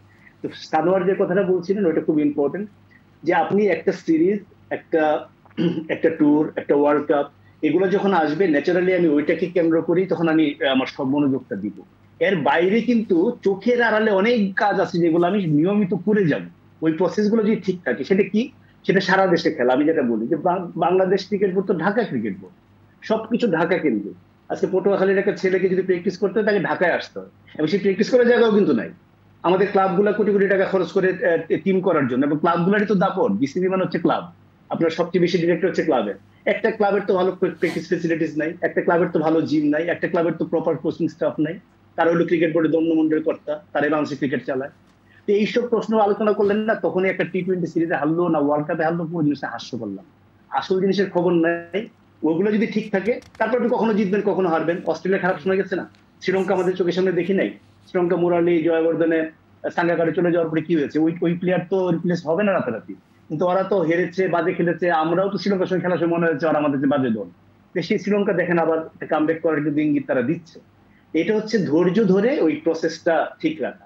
আমাদের ওইটা না হয়ে আমরা বাগাড়ম্বরটা খালি বেশি করি। আমি জানি না এটা মূল কারণ, হয়তো ক্রিকেটের ইন্টারেস্টটা কার মনে কতটুকু আছে এটা নিয়ে আমার সন্দেহ আছে, আমরা হয়তো বেশি মাইল যাচ্ছি। আমি একটু দাদার সাথে একটু যোগ করতে চাই। দাদা যেটা বললো যে ঢাকা কেন্দ্রিক, ঢাকায় কয়টা প্র্যাকটিস ফ্যাসিলিটি আছে, বিসিবি কেন্দ্রিক যে প্র্যাকটিস ফ্যাসিলিটিটা একমাত্র ইনডোর বোধহয় বাংলা স্টেডিয়ামে আছে, মিরপুর স্টেডিয়ামে আছে ইনডোর।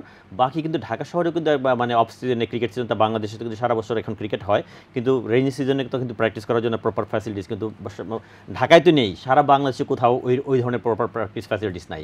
অন্য একটা ছেলে যখন ন্যাশনাল টিমে খেলে বা ন্যাশনাল টিমের আশেপাশে থাকে, তখন হয়তো ক্রিকেট বোর্ড যেই ফ্যাসিলিটিসটা প্রোভাইড করছে ওইটা হয়তো যথেষ্ট, কিন্তু সারা বাংলাদেশে তো ক্রিকেটটা বিভিন্ন ডিভিশনগুলি আছে, অনেক সারা বাংলাদেশের ডিস্ট্রিক্টগুলি খেলা হচ্ছে কিনা প্রপারলি, ওইখানে প্র্যাকটিস ফ্যাসিলিটিস আছে কিনা, প্রপার স্ট্রাকচারে খেলা হচ্ছে কিনা, লিগ হচ্ছে না প্রপারলি, খুলনায় লিগ হয় না, ময়মনসিংহে লিগ হয় না, একসময় চিটাঙে প্রচুর ক্রিকেট হতো, ওইখানে লিগ হয় না।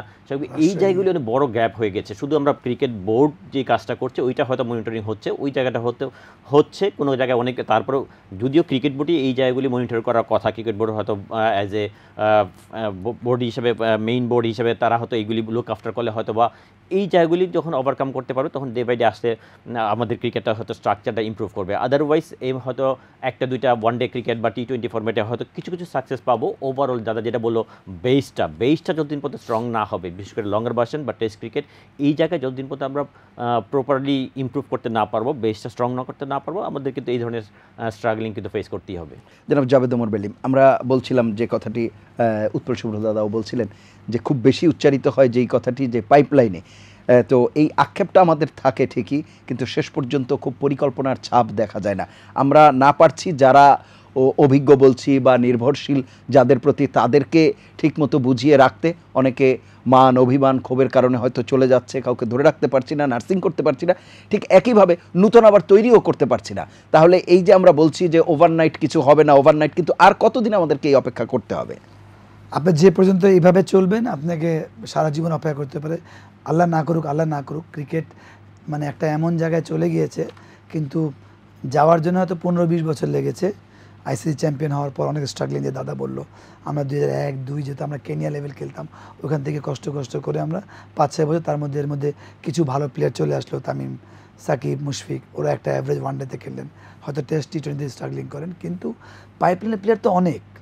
কিন্তু কই, আমি আপনাদের 10টা নাম বলে দেয়, বিজয়, আমাদের ইমরুল কায়েস, সাব্বির, নাসির, সৌম্য সরকার, লিটন দাস, আজকে যে সাইফ, তারপর আমাদের আজকে যা বোল্ড আউটে কিনাম, আমার 10টা অনেক, সুযোগ পাচ্ছে না, 5টা প্লেয়ার নাম বলতে পারবা এরকম নাই। 5টা প্লেয়ার যে আগামী 10টা কনফার্ম খেলে, 5টা প্লেয়ার, তারা দে আর নট কনসিস্টেন্ট। তারা আপনার পাইপলাইন প্লেয়ার সবাই বলছে আছে এরা, কিন্তু কই খেলার সময় খুঁজে পাওয়া যায় না। আপনি হয়তো সৌম্য সরকার একটা ইনিংস খেলে 10টার মধ্যে একটা, আমি তাকে ছোটো করছি না, তো ওই জায়গায় আমরা সাকিব, তামিম কনসিস্টেন্ট বলে তাদেরকে আমরা রেসপেক্ট দিচ্ছি, তাই না? কেন যে তারা মানে অনেক টপ জায়গায় নিয়ে গিয়েছে আমাদেরকে ওয়ানডেতে যদি বলেন, এটা একটা। দ্বিতীয় হচ্ছে যারা যে বলছেন যে কালচার আমরা তৈরি করতে পারিনি, আজকে 21 বছর টেস্ট ম্যাচ, আমরা কিন্তু টেস্ট ম্যাচ আপনি কীভাবে হবেন? কারণ ক্রিকেট একটা এমন একটা টেকনিক, ফিক্সড টেকনিক, অনেক জায়গায় টেকনিক চাই, হকিতে বলেন, ফুটবলে বলেন, অনেক অন্য স্পোর্টস আমি যেভাবে খেলি না, টেকনিক চেঞ্জ। ক্রিকেট কিন্তু WE গ্রেস থেকে সেম ফিক্সড টেকনিক, তো ওই টেকনিকটা কিন্তু বড় হয়ে কেউ ঠিক করতে পারে না। আমাদের এমনও হয় যে আমরা আরও আগের কথা বলছি, আমাদের সময় বাংলাদেশ টিম ঢুকার পর আমরা টেকনিক চেঞ্জ করছি। তো কালচারটা এই জন্য বলছি, স্কুল ক্রিকেট থেকে যদি আমরা মাথা না ঘামাই, হয়তো এটা আমি জানি না, ইউজলেস, আমার ওয়েস্ট অফ টাইম। এটা সানোর ভাই বলছে, আমিও বলছে, উৎপল শুভ্র দাদাও বলেছেন, বা সবাই বলে, আর সবাই জানে, ঠিক আছে, সবাই জানে, কিন্তু সামহাও আমরা পারছি না। সেটা সাবির হোসেন চৌধুরী বোর্ড হোক বা এই বোর্ড হোক, হ্যাঁ তারা ট্রাই করছে, কিন্তু আলটিমেটলি আপনি যদি ক্রিকেট কালচার তৈরি না করতে পারেন, ওই যে আপনি একটা ম্যাচ জিতবেন বা চ্যাম্পিয়ন্স ট্রফি সেমিফাইনাল খেলবেন, এটা নিয়ে হইচই সব কিছু ঢেকে যাবে। আবার যখন এই খারাপ সময় আসবে, যখন এই যে ওয়ার্ল্ড কাপের মতো বড় ইভেন্ট, তখন হইচই, যেমন 2019 ওয়ার্ল্ড কাপে আমরা কিন্তু খারাপ ক্রিকেট খেলি নাই, আপনি ওই সময় হইচই করে আপনি কোচ চলে না। আবার এই ওয়ার্ল্ড কাপে আপনি ফিল্ডিং কোচ হবে না। আমার কথা হচ্ছে যে পলিসি প্যানিক হবে না, প্লেয়াররা প্যানিক হবে অফ ফর্মে থাকলে। Policy should be always, and কালচারটা, এই দুটো একদম ঠিক থাকতে হবে আপনার। ওইখানে যে সোশ্যাল মিডিয়া বা আমি কি কমেন্ট করলাম, সানোর ভাই বা যারা এক্সপার্ট, ওটা ইম্পর্টেন্ট না, কেন ওই লোডটাও তাদেরকে রাখতে হবে। তারা জানে যে আমরা এই policy, maybe we are struggling 2-3 years for this লট, এই 2-4টা প্লেয়ারের পিছনে আমরা ইনভেস্ট করে ফেলছি, আমরা আরও ইনভেস্ট করব, কাম অ্যান্ড কোয়াইট, ওই জায়গাটা আমরা থাকতে পারি নাই কেন? তাদেরও দোষ যে পারফর্ম করতে পারে নাই, ফলোড বাই যেটা বললাম কালচার, যেটা আমাদের আজকে ময়মনসিংহ লিগে আমরা ওই সময় যদি লিগে রান না করতাম, একটা খ্যাপ খেলতে চলে যেতাম রানে ফিরে আসার জন্য। আমাদের তো ব্যাকডোর তো আর নাই, শুধু ব্যাক খেলতে হলেই এ টিম আন্ডার-19 আমি খেলতে, প্রিমিয়ার লিগ যেভাবে আমার সময় স্ট্যান্ডার্ড ছিল, বাইরের প্লেয়ার ইনভলভ সব কিছু, ওই একটা জায়গায় ওই সময় কালচার ছিল। বরঞ্চ এখন টপ লেভেলে গিয়ে কালচারটা কমে গিয়েছে। ওই সময় কিন্তু কেন, যেহেতু প্লেয়ার কম ছিল, টুর্নামেন্ট চিটাগাং লিগ বলেন, রাজশাহী লিগ বলে, ময়মনসিংহ সবচেয়ে টাফেস্ট লিগ হইতো মানে। আর ঢাকায় অত সেকেন্ড ডিভিশন সহ 70-80টা প্লেয়ার খেলতেন, সেকেন্ড ডিভিশন হোক, থার্ড ডিভিশন হোক, ফার্স্ট ডিভিশন, প্রিমিয়ার লিগ। তো ওই একটা জায়গায় কালচার আমরা কিন্তু একদম তৈরি করতে পারি না। আমাদের প্রিমিয়ার লিগে তাও একটু জবাব দিয়ে আছে আমার বিশ্বাস, ফার্স্ট ডিভিশন বা সেকেন্ড ডিভিশন কতটুকু কোয়ালিটি ক্রিকেট হয়। আই হ্যাভ সামটাইম ডাউট, কেন ওই যে আমরা বেসটা ওইভাবে করতে পারি নাই। যদি আমরা বেস না করি, কালচার না করতে পারি, তাহলে কিন্তু আমার কাছে মনে হয় মানে ক্রিকেট 5-7 বছর খুব হুমকির মুখে অবশ্যই পড়তে পারে। জনাব সালাম হোসেন, আরেকটি বিষয়, যেই কোয়ালিটি ক্রিকেটের কথা আমরা বলছি ডোমেস্টিকে, বিশেষ করে যেটি প্রিমিয়ার লিগের কথা বললো, ফার্স্ট ডিভিশন, সেকেন্ড ডিভিশন, সেই জায়গায় কেন সেটি হচ্ছে না? কারণ জাভেদ উমর বেলিম যেটি বলছিলেন, আগেও আমরা আমাদের যতটুকু স্মৃতিতে মনে পড়ে, আমরা মডার্নে দেখা গেছে শ্রীলঙ্কা সম্ভবত গামাগি, আমি যদি ভুল না করি, এসে একসময় খেলে গেছে, তারপরে ওয়াসিম আকরাম খেলছে। আমি বলছি যে ওয়াসিম আকরাম এখানে আবাহনীতে খেলে গেছে, জয় সুরিয়া, তারপরে রানা তুঙ্গাও মডার্নে এসে খেলে গেছে। সেই যে একটা, তখন কিন্তু ফুটবলের দাপট ছিল, কিন্তু তারপরেও ক্রিকেটের যে জৌলুসটা, এখন তো ফুটবলের সেই অর্থে দাপট নেই, কিন্তু তারপরেও এই অবস্থা কেন? এইটা এখন সম্ভব না, বিকজ ওয়ার্ল্ড ক্রিকেট ন্যাশনাল, এখন ক্রিকেটটা এত বিজি হয়ে গেছে, মানে ইন্টারন্যাশনাল ক্রিকেট, বিপিএল, আইপিএল, তারপর ধরেন ডোমেস্টিক ক্রিকেট, ওদের সব কিছু মিলে এখন কিন্তু ওই ধরনের প্লেয়ার হয়তো ডোমেস্টিক ক্রিকেট আমাদের খুব কম দেখা যাবে, হয়তো রেয়ার 1-2টা ম্যাচের জন্য আসতে পারে। এটা একটা বড় কারণ।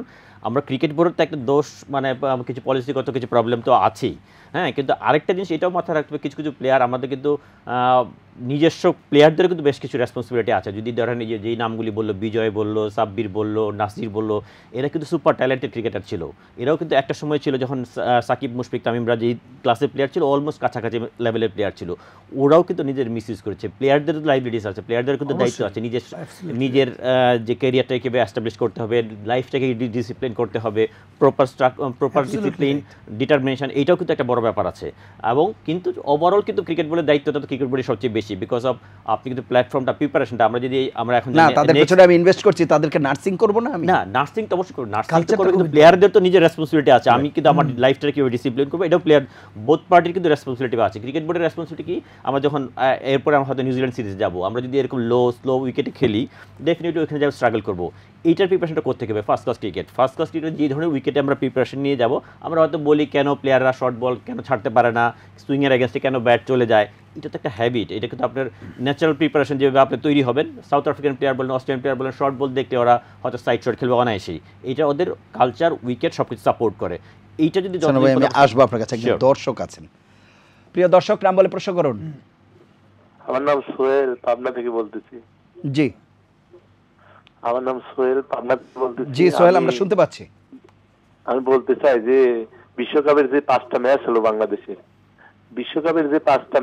বাংলাদেশে, সেই ম্যাচে আমাদের অধিনায়কের বেশ কিছু ভুলের জন্য আমরা বাংলাদেশ হারছি। এটাতে সামগ্রিক সব প্লেয়ারের উপর সেটার দায়ভার কেন পড়বে? অসংখ্য ধন্যবাদ, আপনি থাকুন আমাদের সঙ্গে। আমরা তো বিশ্বকাপ ম্যাচ বা এগুলো নিয়ে আলাপ করেছি। জি জনাব উৎপল শুভ্র, আরেকটি বিষয়, এখানে যেহেতু ডোমেস্টিক ক্রিকেটের কথা আসছে এবং এখানকার মান বাড়ানোর কথা আসছে, আপনি দীর্ঘদিন থেকেই ক্রীড়া সাংবাদিকতার সাথে আছেন, সুতরাং এই বিষয়টি আপনি একটু যদি ক্লিয়ার করেন। সেটি হচ্ছে, আমাদের সাম্প্রতিক সময় ফুটবলের ব্যাপারেও আমরা দেখেছি যেই পারফরমেন্স এসেছে তা বাইরে যাওয়ার পরে, তাতে করে সবাই বলেছে যে, আমি একেবারে মানে স্পেসিফিকই বলছি, যে দেশে থাকলে তাদের খেলায় যে পরিমাণ ফাউল প্রবণতা দেখা যায়, বাইরে গেলে সেই ফাউলের মাত্রা অন্যান্য দলের চেয়ে বেশি হয়। এর কারণ হিসেবে যেটি বলা হচ্ছে যে, এখানে রেফারিরা অনেক বেশি বিষয়ে ইগনোর করে যায়, অনেক বিষয় যেগুলো বাইরে গেলে হয়তো সেই জিনিসগুলো সেভাবে ইগনোর করে না। আমি এই প্রসঙ্গটা আনলাম এই কারণে, ক্রিকেটের ক্ষেত্রেও কি আপনার মনে হয় কিনা যে মানের ক্ষেত্রে অনেক ব্যাপারে ছাড় দেওয়া হয়, যেগুলো বাইরে গেলে আমরা সেই বিষয়গুলো বুঝতে পারি? আমি কি বোঝাতে পারলাম কিনা বিষয়টি? পেরেছেন, কিন্তু বিষয়টা অনেক বিস্তৃত। মানে এখন ধরেন এই টি-20 সিরিজ তো দেশেই খেললাম, দেশেই হারলাম। আপনার কথা শুনে একটা গল্প মনে পড়ে গেল। না, আমি আম্পায়ারিং থেকে শুরু করে সব বিষয়গুলোই বলছি।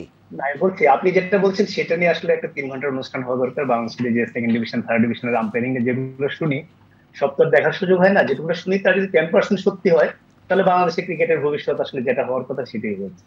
একটা দেশের কালচারই যখন নষ্ট হয়ে যায়, যখন একটা দলের জয় পরাজয় আগে থেকে নির্ধারিত হয়ে যায় শুধুমাত্র ভোটের জন্য, পুরো জিনিসটা হচ্ছে ভোটের জন্য, ক্ষমতার জন্য। আজকে আপনি third division, second division, first ডিভিশনের ভোট বাদ দিয়ে দেন, আজকে বাংলাদেশে দেখেন আপনি থার্ড ডিভিশনের ক্লাবের একটা ভোট, রাজশাহী জেলার একটা ভোট, তাহলে এটা কেমনে বাংলাদেশ ক্রিকেট বোর্ড? থার্ড ডিভিশনের একটা ক্লাব কি করে? সে 50 ওভারের একটা টুর্নামেন্ট খেলে বছরের 2 মাস বা 2.5 মাস। এটা কোন দেশের ফার্স্ট ক্লাস ক্রিকেট, কোন দেশের টেস্ট প্লেইং দেশের কি মূল বেস এটা হতে পারে? তো এগুলো যদি আপনি বলেন, আমার একটা গল্প বলি আপনাকে। আমি 94 সালে বাংলাদেশ যখন আইসিসি ট্রফিতে কোয়ালিফাই করতে ব্যর্থ হলো, সেটা তো বিরাট একটা ডিজাস্টার ছিল। 3টা দেশ ওয়ার্ল্ড কাপে যাবে আমরা আশা করেছিলাম। এটার পরপর আমি শ্রীলঙ্কায় গেলাম সিঙ্গার ওয়ার্ল্ড সিরিজ কভার করতে সেপ্টেম্বরে। তো ওইখানে অশোক আর ডিসিলভার সঙ্গে আমার দেখা, যিনি ঢাকায় খেলে গেছেন বহু বছর, প্রথমে আবনীতে খেলেছেন অনেকদিন, পরে মোহামেডানে খেলেছেন। তো ওর সঙ্গে আমার দেখা, তখন তিনি আম্পায়ার হন নাই, তিনি পরে আম্পায়ার হয়েছেন। তো দেখার পর আমার বলতেছে, আমি বললাম যে কি অবস্থা বাংলাদেশে? অনেক সময় ডিসঅ্যাপয়েন্টেড। আসলে আমি তো জানতাম এটাই হবে। সেটা কেন? সে তখন বললো নান্নু, আকরাম, বুলবুল, ওরা তো 3টা করে ইনিংস খেলে। মানে আমি 3টা নাম বললাম এই কারণে, ও এটা বলেছিল ওরা তখন আবনী মোহামেডানে খেলে আর কি। যেহেতু আবনী মোহামেডানে খেললে পরে সবসময় 1টা বা 2টা এলবিডব্লিউ মাপ পাওয়া যায়, সে বলছে এটা তো বাইরে গেলে পারবে না। সেটা হয়তো সে তার অভিজ্ঞতা থেকে এটা বলেছে। তো এইটা হচ্ছে আম্পায়ারিং এর সরাসরি একটা প্রবলেম। তখন আপনার পা চলে যাবে, আপনি যখন জানেন যে আম্পায়ার দিবে না। এটা তো অভ্যাসের ব্যাপার। যে সুইং বল আর বাউন্সার খেলার ক্ষেত্রে যেটা সানোয়ার বললো, খেলাটা তো আসলে ইনস্টিং থেকে হয়। আপনার একটা বল আসে 90 মাইল 95 মাইল স্পিডে, এটা আপনি ড্রাইভ করবেন না কাট করবেন না পুল করবেন না ছেড়ে দিবেন, এই সিদ্ধান্তটা নেওয়ার জন্য তো একটা ফ্র্যাকশন অফ সেকেন্ড সময় পাওয়া যায়। এটা রিপিটেটিভ প্র্যাকটিস করলে আপনার তখন একটা মাসল মেমোরি মনে করিয়ে দেয়, আপনি তখন সেটা করতে পারেন। এটা তো করতে পারার কথাই না এটা। কিন্তু সেই জিনিসটা তো রিপিটেড প্র্যাকটিসটা কোথায় হবে? সেটা শুধুমাত্র নেটে হলে হবে না, ওটা ম্যাচ কন্ডিশনে হইতে হবে। ওই জায়গাটাতে একটা বড় প্রবলেম। আরেকটা যদি বলেন আপনি, প্রসঙ্গটা আসতে বলে ছুঁয়ে ছেড়ে দিই, আরেকদিনটা প্রোগ্রাম আলাপ করবো, যে একটা দেশের ন্যাশনাল ক্রিকেট লিগ, যেটা আমরা ঢাকা চট্টগ্রাম খেলা হচ্ছে, ঢাকা চট্টগ্রাম খেলা হচ্ছে কোথায়? কখনো বগুড়ায়, কখনো রাজশাহী, কখনো কক্সবাজার। এটার অর্থ কি? ঢাকা চট্টগ্রাম খেলা নিয়ে রাজশাহীর লোকের কি আসে যায়? আপনি এনসিএল হবে, আঞ্চলিক খেলার ভিত্তি হচ্ছে হোম অ্যান্ড অ্যাওয়ে। যে রাজশাহী আর খুলনা যখন খেলবে, একটা খেলা হবে রাজশাহীতে, একটা হবে খুলনাতে। খুলনার লোক মনে করবে আজকে আমার দল খেলতেছে রাজশাহীর সঙ্গে, তারা জীবন দিয়ে দেবে। হারার পর তাদের লোকগুলোর মনে হবে না পরের ম্যাচে জিততে হবে। তখন না প্লেয়ারদের ভিতরে ওনারশিপটা তৈরি হবে যে না, আমাদের এলাকার লোকজন এইভাবে চায়, বা বাইরে যাবে তাদের বলবে কি ব্যাপার, তোমাদের কিছুই পারো না। এখন যেটা হচ্ছে এটা খেলার জন্য খেলা, এটা তো এইভাবে হয় না। এটা হলে তো তাহলে আমেরিকা, ফ্রান্স, এরা যদি ধরেন আমরা যেটা মনে করি আর্থিকভাবে উন্নত দেশ, তারা আজকে সিদ্ধান্ত নিতে পারে না যে আমরা এরকমই করবো, 6 মাসের বা 1 বছর 2 বছরের মধ্যে আমরা ওয়ার্ল্ড টপ ক্রিকেট কান্ট্রি হয়ে যাবো, আমরা পৃথিবীর বেস্ট কোচকে আনবো, বেস্ট মাঠ আনবো, ভালো প্র্যাকটিস করবো। জিনিসটা এইভাবে হয় না, এটা পুরো কালচারের এর ভিতর দিয়ে, জাতির ভিতর দিয়ে হয়। এইটা আসলে আপনার যখনই ক্রিকেট নিয়ে কোনো অনুষ্ঠানে আসি না, আমি একটু এলোমেলো হয়ে যায় এই কারণে যে এটা আসলে স্পেসিফিক। আমরা এই যে টি-20 নিয়ে আমরা কথা বলছি, টেস্ট সিরিজ হারার পরও একটা টক শোতে আমি যাবো, হয়তো আবার বলবো, বলার পর মূল যে জায়গাগুলো সেগুলোতে কোনো আলোই পড়বে না। এগুলি আমরা আলাপ করবো, কারণ তখন সুস্বাভাবিক আপনাদের তখন টকশোর বিষয় হয়ে যাবে অন্য কিছু, যেটা আলোচনার বিষয়। কিন্তু এই আলোচনা আপনাদের ক্ষেত্রে ঠিক আছে, আপনার টকশোর বিষয় সেটাই বেছে নিলেন যেটা মানুষ শুনতে চায়, যেটা সেই সময়ের আলোচিত। আমরা যেহেতু এই বিষয়ের কথা হলে আমরা বলবো, কিন্তু যাদের এটা কাজ তারা তো শুধুমাত্র একটা টি-20 খারাপ করে নড়ে বসবে না। যাদের যেটা বললো টি-20 আমি টানা 10 ম্যাচও হারতে পারি, কিন্তু আমি দেখবো আমার দেশের ক্রিকেট যেভাবে চলা উচিত, একটা চেকলিস্ট যদি আমি করি যে এই কাজগুলো আমাদের করা উচিত, সেগুলো আমরা ঠিকভাবে করছি কিনা, সেটা শোনার লেটার আপনার এই কাজটা হবে। কখনো আপনার একটা ব্যাচ পাবেন ভালো, কখনো পাবেন না। ট্যালেন্টেরও তো ব্যাপার আছে, ট্যালেন্ট আকাশ থেকে আসে, কখনো দেখা যায় যে একটা ব্যাচ খুব ভালো আসে। তো এই যে সেটা এনশিওর করার পথ হচ্ছে আপনার প্রসেস গুলা একদম নীতিনিষ্ঠ ভাবে করে যাওয়া। ওই জায়গাটাতে আমি মনে করি বড় সমস্যা। কাজে এটা একটা ম্যাচ ছেড়েছে, 2টা ম্যাচ ছেড়েছে, এই আলোচনা করে মজিদ ভাই এটা করতেই থাকবো আমরা সারা। জি, আরেকটি বিষয় আপনার কাছে মনে হয় কিনা, যে এই কনফ্লিক্ট অফ ইন্টারেস্টের কথা আমরা বলছি, বোর্ড এবং যেই দলগুলো আছে ঘরোয়া লিগে যারা খেলে, সেই দলগুলোর মধ্যে যখন একটা মানে বোর্ডে যারা থাকে, একই লোক যখন সেখানে থাকে, যেই স্বার্থের সংঘাত তৈরি হয়, তাতে করেও আম্পায়ারিং কোয়ালিটি বা অন্যান্য ক্ষেত্রে কি সমস্যা তৈরি হয় কিনা? এখানে তো আমি কোনো কনফ্লিক্ট অফ ইন্টারেস্ট দেখি না, কোনো কনফ্লিক্ট নেই, সবাই মিলমিশ, কারণ সবাই একদল। এটা যদি বলেন আপনি, এটা আমরা ওই প্রথম আলোতে থাকতে তারেক মাহমুদ আমার কলিগ একটা এক পেজ ই করেছিলেন, একটা মানে ওই কষ্টটা করেছিল, এটা একটা এডিটোরিয়াল ডিসিশন ছিল যে এক পাতা আমরা পূর্ব পাতানো খেলা নিয়ে। আমাকে একজন ডিরেক্টর বলেছেন আপনি এগুলো করেছেন, যারা যারা এরকম পাতানো খেলা বলছেন আপনারা, যারা হেরেছে ওরা তো আমাদেরই টিম, তা আমরাই। এখন এই জিনিসটা কেমন আপনি বোঝাবেন যে এতে চূড়ান্ত সর্বনাশটা কি হচ্ছে, যে ছেলেটা আউট না হওয়ার পর আউট হয়ে যাচ্ছে, তারপর সে যখন জানতে ছোটবেলাতে সে ইনজাস্টিসের সঙ্গে বড় হচ্ছে, এটা তো প্রথমত তার খেলোয়াড়ি চেতনা ধ্বংস হয়ে যাচ্ছে, তার খেলার স্বপ্ন শেষ হয়ে যাচ্ছে। তার চেয়ে ভয়ঙ্কর হচ্ছে সে যে অসততার সঙ্গে পরিচয় হয়ে গেল তার ছোটবেলায়, তারপর সে ইন্টারন্যাশনাল ক্রিকেটে গিয়ে যে সে আরো বড় অসততার সঙ্গে আপনি কিভাবে কনফার্ম হন? তো এইটা যদি বলেন আপনি কনফ্লিক্ট অফ ইন্টারেস্ট নাই, কনফ্লিক্ট অফ ইন্টারেস্ট শব্দটাই আমার ধারণা আমাদের ক্রিকেট বোর্ড বোঝে না, যে কারণে আমরা একজনকেই এমন জায়গায় দিই পুরোপুরি সাংঘর্ষিক। আমাদের নির্বাচকরা বিপিএল এর টিমের সঙ্গে থাকেন, আমাদের বোর্ড ডিরেক্টর টিমের কোচ হয়ে যান, আমাদের বোর্ড ডিরেক্টর একাডেমির প্রধান থাকেন। এটা এখন বললে পরে নিশ্চয়ই কারো না কারো নামে যাবে। এরকম ব্যবসা বাণিজ্য নানা কিছু মিলিয়ে নিশ্চয়ই আর অনেক কিছু আছে। তো সেটা যদি বলেন আপনি, কিন্তু তারা মনে করে এটা কনফ্লিক্ট অফ ইন্টারেস্ট না, আমরা ভাই আমরা সবাই মিলে মিশে এটা খাবো। অসংখ্য ধন্যবাদ। জাভেদ ওমর বেলিম যদি কিছু যুক্ত করেন আমরা শেষ করব অনুষ্ঠান। না, আমারও মন খারাপ, সবারই মন খারাপ। আমরা এটা গত অনেক বছর যাবতই বলছি, আমরা সবাইকে ব্লেম করি, স্পেশালি আমি যারা সংযুক্ত ক্রিকেট বোর্ডের সাথে। আমার কাছে মনে হয় দেখেন, এন্ড অফ দ্য ডে এটা দেশ। আমরা অনেকবারই বলি যে পলিসি মেকিং করতে হবে, স্ট্রাকচার বাজার ইমপ্রুভ করতে হবে, স্কুল ক্রিকেট করতে হবে, আন্ডার-12 টার্ফে খেলে 2 দিনে ম্যাচ করতে হবে। এটা গত 5-6 বছর ধরে হচ্ছে, এমন না নির্মাণ স্কুল হচ্ছে না। যেমন আজকে বাংলাদেশ ক্রিকেটের এই পর্যন্ত আসার কিন্তু অনেক বড় অবদান নির্মাণ স্কুল, ঠিক আছে। কাদের ইসলাম উনি মারা গেছেন, ওটা একটা বড় স্ট্রং হতো। আমাদের প্রিমিয়ার লিগ অনেক স্ট্রং ছিল, আমরা মোটামুটি গিয়ে পারফর্ম করতাম। এই জন্য সেটা আইসিসি লেভেল হোক বা বছরে 2টা ম্যাচ হোক। তারপর আবার আসলো বিকেএসপি, এইটা বিকেএসপির জন্য বাংলাদেশ ক্রিকেট এই পর্যায়ে আছে। এই জন্য আমার কাছে মনে হয় যদি আপনি এখনও আমরা অনেকেই দর্শকের এটা আমি ক্লিয়ার করতে চাই, এখনও আমরা অস্ট্রেলিয়া, সাউথ আফ্রিকা, ইন্ডিয়া হই নেই। আমরা এখনও স্ট্রাগলিং করছি। হ্যাঁ, ওয়ান ডেতে আমরা টপ খেলছি। আপনার মাথায় রাখতে হবে আমাদের অ্যাবিলিটি সম্বন্ধে জানতে হবে, উই আর নট চ্যাম্পিয়ন। তো ওই একটা জায়গায় আমার মনে হয় কালচার আপনি তৈরি না করবেন, আপনি সবসময় স্ট্রাগলিং করবেন। ধন্যবাদ। সানোয়ার হোসেন 30 সেকেন্ড। ক্রিকেটের একটা কালচার এবং একটা প্রসেস আছে, এইটা আমাদের ফলো করতে হবে। যে ক্রিকেটে যখন ক্যাপ্টেনের কাজ কোনটা, সিলেক্টরের কাজ কোনটা, বোর্ড অফিসিয়ালের কাজ কোনটা, বা আম্পায়ারের কাজ কোনটা, কিউরেটার, ওভারঅল সবাই যদি যার দায়িত্বটা প্রফেশনাল ওয়েতে ক্রিকেটের কালচার অনুসারে যে কাজ করি, ডেফিনেটলি এটা চেঞ্জেস আসবে। অসংখ্য ধন্যবাদ আপনাদের 3 জনকে অনুষ্ঠানে অংশ নেওয়ার জন্য। প্রিয় দর্শক, এই ছিল আজকের নিটল টাটা এটিএন সংলাপ। আমরা আজকে কথা বলছিলাম বাংলাদেশের ক্রিকেট নিয়ে। সামগ্রিকভাবে এই 3 জন আলোচকের কথায় যে কথাটি একেবারেই স্পষ্ট, সেটি হচ্ছে প্রথমত যে যার জায়গায় দায়িত্বশীলতার সাথে তার সেই ভূমিকাটি পালন করতে হবে, সেটি যেমন একটি কথা, এবং জনাব উৎপল শুভ্র যেটি বলেছেন খুবই গুরুত্ব দিয়ে সেটি ভাবতে হবে, সেটি হচ্ছে একজন ক্রিকেটার তরুণ বয়সে এসে বা একেবারে শুরুতেই এসে যাতে কোনো অসৎ প্রক্রিয়ার সাথে যুক্ত না হয়ে যান। এই জায়গায় যখন যুক্ত হয়ে যাবেন, পরবর্তীতে কোনোভাবেই আমরা ভালো কিছু আসলে আশা করতে পারি না। আমরা প্রত্যাশা করি সবাই যার যার জায়গা থেকে সেই দায়িত্ব পালন করবেন। সবাই ভালো থাকবেন, সুস্থ থাকবেন। আশা করি এটিএন বাংলার সঙ্গেই থাকবেন। আল্লাহ হাফেজ।